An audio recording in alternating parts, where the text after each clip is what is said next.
Let's be honest, you have set goals, probably with fireworks in your head, vision board on the wall, and a New Year, New Me caption on Instagram. Fast forward 3 weeks, now you're Googling how to get back on track after failing again.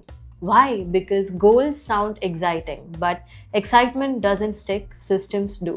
So, if you're tired of inconsistent results, lack of motivation, or wondering why things are falling apart, this video is for you. Hi, I'm Dr. Sana Sainuddin, dentist by profession, certified nutritionist, and a certified life transformation coach. Welcome to Power of Self.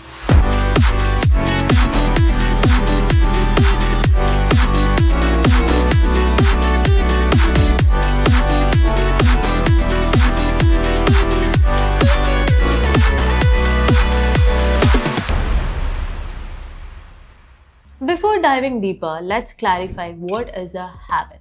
It's a behavior that you do so often that it becomes automatic. Think about brushing your teeth. Do you require any effort? No, right?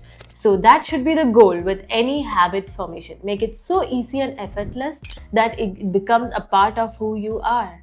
So let's see the power of small habits and the compound effect. The compound effect is a principle where small, consistent actions accumulate over time, leading to significant results.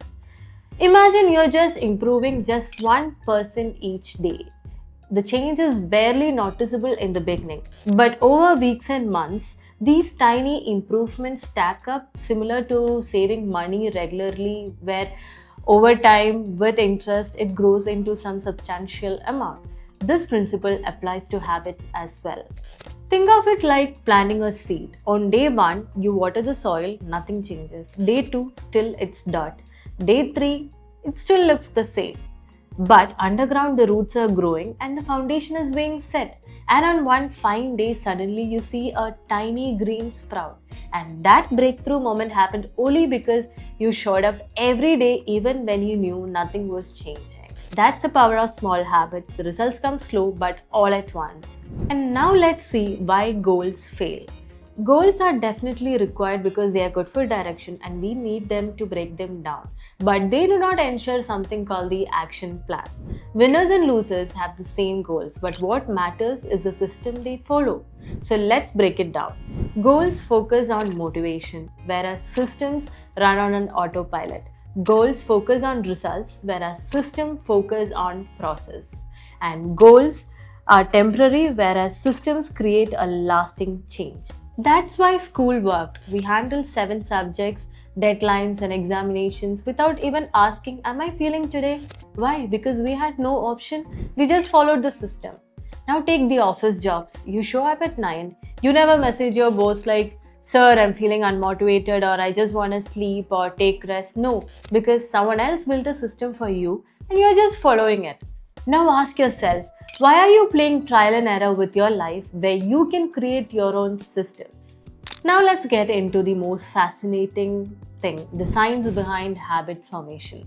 Picture this. You walk past a bakery and you smell. That's the cue, the trigger, and you feel like having a cake. Okay, that's the craving, the desire. You walk in and order. That's the response or the action part. And you took the first bite. That's a reward, satisfaction. And boom, your brain goes like, let's do this tomorrow again. That's how every habit forms, be it bad or good. Because our brain loves patterns, not effort.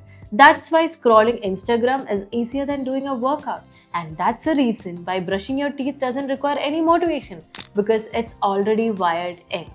So, if you want consistent results, stop chasing motivation and build a repeatable, strong system. Because motivation is a sugar rush. It feels energizing, intense, but temporary. It will give you a quick boost, but if you rely on it alone, you will crash the moment it fades. That's why discipline, strong habits, strong why, and a strong system is needed for creating a lasting change. Now, let's get into some very basic common question been asked. Will habits make my life boring?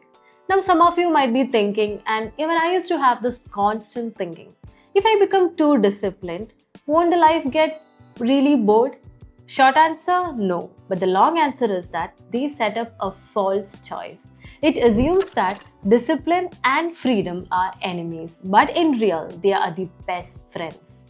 Let's get into it. Without good financial habits, you're always stressed about the money. And without good health habits, you're always low on energy. And without good learning habits, you feel like you're always behind the curve. Habits don't limit the freedom, they actually protect it. Because when the basic fundamentals of life are on autopilot, you get the time, space, and mental peace to actually enjoy your life.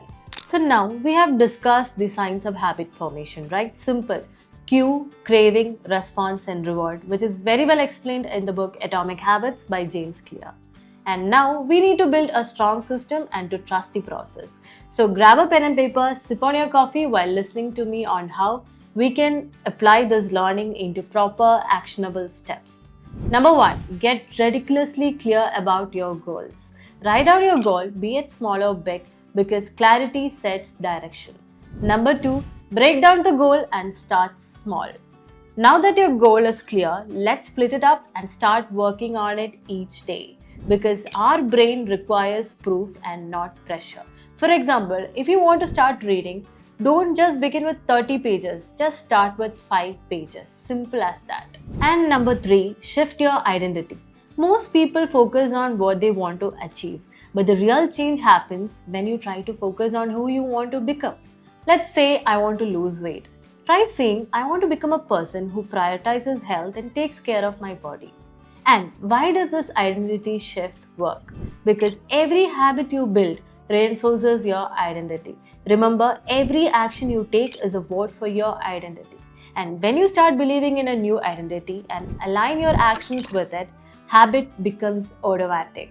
Number 4, become aware of your current habits. Most of us fail because we don't even realize our daily actions.